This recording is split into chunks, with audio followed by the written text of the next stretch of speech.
முருங்கை மரத்திலிருந்து வேதாளத்தை கட்டி தூக்கிட்டு வரும்போது வேதாளம் 6வது புதிர் கதையான கிளி மைனா கதையை சொல்லி புதிரை கேட்டதும் அந்த புதிருக்கு மன்னன் விக்ரமாதித்தன் சரியான பதிலை சொன்னதும் திரும்பவும் வேதாளம் முருங்கை மரத்துக்கே போயிடுச்சுன்னும் அந்த அதிசய சிம்மாசனத்தின் 2வது படிக்க காவலான மதனாபிஷேகவல்லி பதுமை மன்னன் போஜராஜனுக்கு கதையாக சொன்னதை போன பதிவில் பார்த்தோம். அதுக்கப்புறம் நடந்ததை இன்னைக்கான எபிசோடில் பார்க்கலாம். வணக்கம், இது தேன் சிட்டுக்கள் சிறார்களின் கதைக்களம். நீங்கள் கேட்டுட்டு இருக்கிறது காலம் காலமாக பல அதிசயங்களை தனக்குள்ளே ஒழிச்சு வச்சு கொஞ்சமும் சுவாரஸ்யம் குறையாமல் நம்மளை ஆச்சரியமூட்டும் விக்ரமாதித்தன் கதைகளை தான். இன்னைக்கான எபிசோட் விக்ரமாதித்தனுக்கு வேதாளம் சொல்லிய 7வது புதிர்கதை சத்தியபுத்திரன் வீரவரன் கதை. கதைக்குள்ளே போகிறதுக்கு முன்னாடி தேன் சிட்டுக்களில் கதை கேட்டுட்டு இருக்க குட்டீஸுக்கும் இளம் தலைமுறையினருக்கும் ஒரு சின்ன இன்ஃபர்மேஷன். விக்ரமாதித்தன் கதைகள் 2000 ஆண்டுகளுக்கு மேலே பழமையானது. இதில் வரும் சம்பவங்கள் கற்பனையா இல்லை உண்மையிலேயே நடந்துச்சான்னு நமக்கு தெரியாது. இப்போதைக்கு இதை வெறும் கதையாக மட்டுமே பார்க்கலாமே. கதைக்குள்ளே இருந்து நல்லதை மட்டும் எடுத்துக்கிட்டு மாறுபட்ட செய்திகளை விட்டுடுங்க. குறிப்பாக பலியிடுற செயல்கள் நம்ம வாழும் இந்த 21st செஞ்சுரிக்கு ஏற்புடையது இல்லை. அதனால் இதை கற்பனை கதையாகவே பாருங்கள். தென்னிந்தியாவில் ஒரு முறை சத்தியபுத்திரன்கிற மன்னன் ஆண்டுகிட்டு இருக்காரு.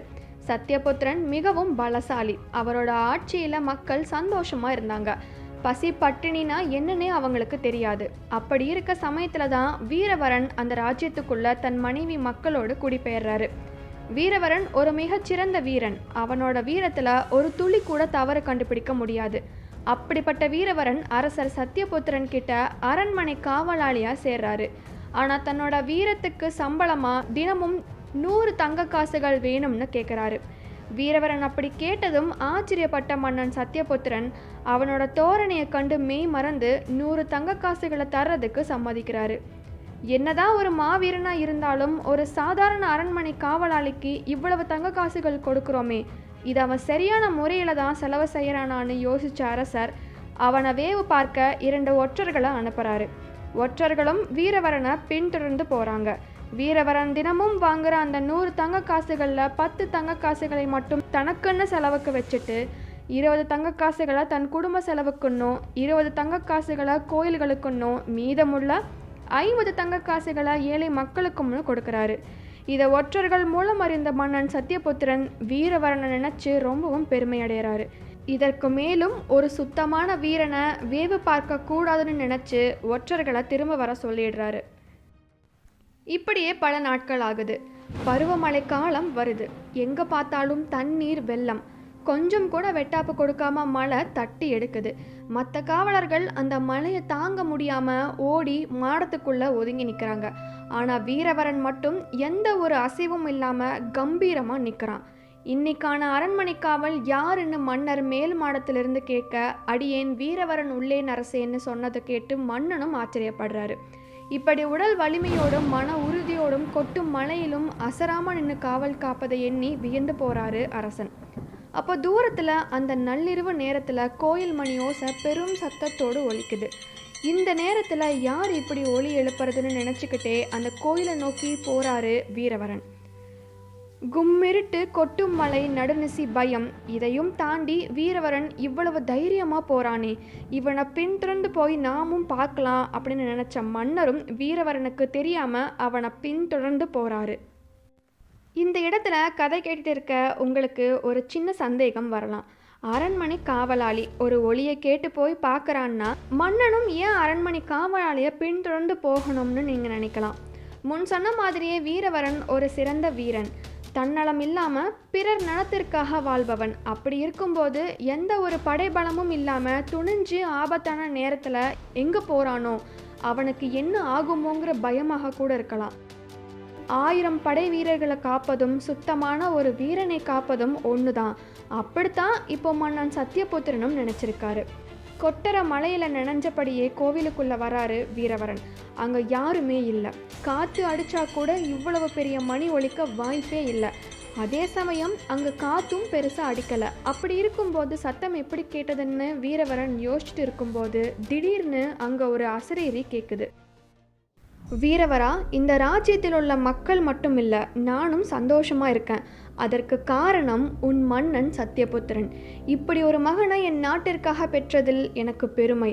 அப்படிப்பட்ட அந்த மகனுக்கு ஒரு பெரும் ஆபத்து வர இருக்கிறது. நீ உன் அரசர் மீது அளவில்லா பக்தியோடு இருப்பது எனக்கு தெரியும்.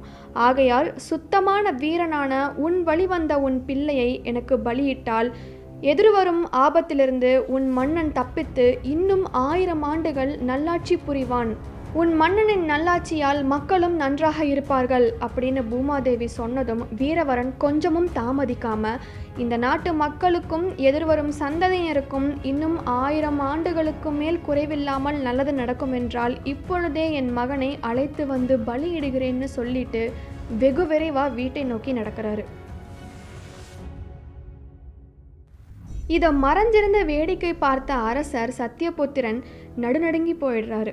என் மீது வைத்துள்ள இந்த அளவு கடந்த பக்தி இவனை ஒரு நிமிஷம் கூட யோசிக்க விடாமல் பண்ணுதே. மகன்னு கூட யோசிக்காம பலியிட ஓடுறானேன்னு நினச்சவர் மறுபடியும் வீரவரனுக்கு தெரியாமல் அவனை பின்தொடர்ந்து போகிறாரு. நல்லா தூங்கிட்டு இருந்த தன் மனைவி மக்களை எழுப்பி நடந்ததை விவரமாக சொல்கிறாரு வீரவரன்.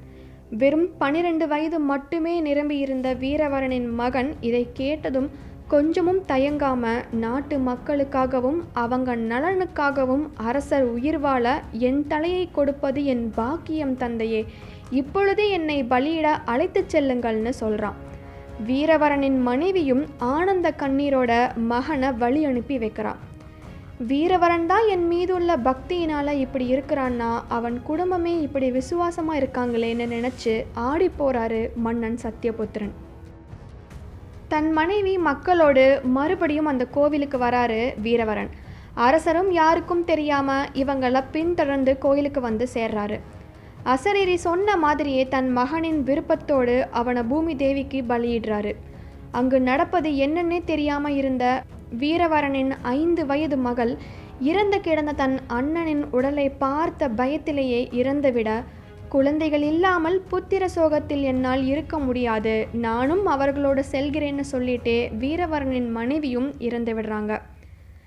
நாட்டு மக்களின் நலனுக்காகவும் எம் அரசனின் நல்லாட்சிக்காகவும் என் மகனை பலியிட்டேன். ஆனால் மகனுக்காக மகளும் மனைவியும் உயிர் விட்ட பிறகு நான் இருந்து என்ன பயன்? பூமி தேவியே, என் தலையையும் சேர்த்து எடுத்துக்கொள், என் நாட்டு மக்களையும் அரசரையும் காப்பாற்றுன்னு சொல்லிட்டு வீரவரனும் தன் உடைவாளை எடுத்து தலையை துண்டிச்சுக்கிறாரு. எந்த பாவமும் செய்யாத இவங்க 4 பேரும் இப்படி நாட்டு பற்றுக்காகவும் என் மீது வைத்திருக்கும் அளவு கடந்த பற்றுக்காகவும் உயிர் விட்டுட்டாங்களே. ஒரு உண்மையான அரசன் அவனை நம்பியுள்ள அவனின் நாட்டு மக்களை காப்பாற்ற வேண்டும். ஆனால் நானோ இவர்களை காப்பாற்றாமல் இருந்து விட்டேன். இனி நான் 1000 ஆண்டுகள் அரசாண்டு என்ன பயன்?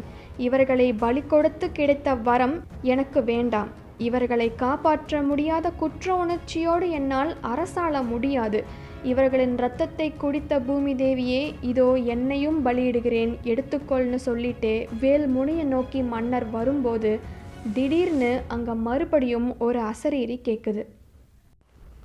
மகனே சத்தியபுத்திரா, நில், அவசரப்படாதே. உன் வலியும் வேதனையும் எனக்கு புரிகிறது. உன்னை போன்ற அரசன் இந்த நாட்டு மக்களுக்கு கிடைத்தது அவர்கள் செய்த பெரும் பாக்கியம். உனக்காக உயிர் துறந்த வீரவனையும் அவனது குடும்பத்தையும் மீண்டும் உயிர் பெற செய்கிறேன். உனக்கு கிடைக்க இருக்கும் 1000 ஆண்டுகள் ஆட்சியில் வீரவரனும் உனக்கு துணை நின்று உதவி செய்யட்டும்னு சொல்லி அசரேறி மறைய இருந்த அந்த 4 பேரும் மறுபடியும் உயிர் பெற்று எழறாங்க. வீரவரனை தன் மந்திரியாக்கி இன்னும் 1000 ஆண்டுகள் நல்லாட்சி செய்கிறாரு மன்னன் சத்தியபுத்திரன். இதுதான் சத்தியபுத்திரன் வீரவரன் கதை. இவ்வளவு நேரம் இந்த கதையை கேட்ட விக்ரமாதித்த ராஜாவே, சத்தியபுத்திரன், வீரவரன், வீரவரனின் மகன், இவர்களில் யார் சிறந்தவர்கள்? இதற்கான சரியான பதிலை சொன்னால் உன் தலை தப்பும் அப்படின்னு வேதாளம் கேட்க, இதற்கு சரியான பதிலை சொல்கிறேன் கேள் வேதாளமே. அசரீரி அவ்வாறு கேட்டதும் நாட்டு மக்களுக்காகவும் மன்னனுக்காகவும் சற்றும் தயங்காமல் தன் மகனை பலியிட எண்ணிய வீரவரன் அப்படி சொன்னதும் கொஞ்சமும் பயப்படாமல் துணிந்து நாளைய தலைமைக்காக தன் தலையை கொடுத்த வீரவரனின் மகனோ என்னை ஆச்சரியப்படுத்தவில்லை. சொந்த நாட்டிற்காகவும் அரசருக்காகவும் சாதாரண மக்கள் உயிர் தியாகம் செய்வது இயல்பு. ஆனால் தன்னை நம்பியுள்ள மக்களுக்காக, அந்த மக்களில் ஒரு குடும்பத்திற்காக, அந்த வீரவரனுக்காக மன்னன் சத்தியபுத்திரன் தன் உயிரையே தியாகம் செய்ய துணிந்தாரே, அதுதான் என்னை ஆச்சரியப்படுத்தியது. நாட்டு மக்கள் பல கோடி பேரும் தன் உயிருக்கு நிகர். அந்த பல கோடி பேரில் ஒருத்தன் என்றாலும் அவனுக்காக துடித்து தன்னையே தியாகம் செய்ய துணிந்த மன்னன் சத்தியபுத்திரனே சிறந்தவர்னு விக்ரமாதித்தன் சொல்லி முடிக்க, சரியான பதில் அரசேன்னு சொல்லிக்கிட்டே வேதாளம் முருங்கை மரத்துக்கே போகுது. மறுபடியும் விக்ரமாதித்தன் அந்த வேதாளத்தை கட்டி தூக்கிட்டு வரும்போது வேதாளம் மற்றொரு புதிர் கதையை சொல்ல ஆரம்பிக்குது. அது என்ன கதை? தெரிஞ்சுக்க காத்திருங்கள் அடுத்த பதிவிற்காக. மீண்டும் நாளை மாலை குழந்தைகளுக்கான தேன் சிட்டுகளின் தமிழ் இனிது பகுதியில் சந்திக்கலாம்.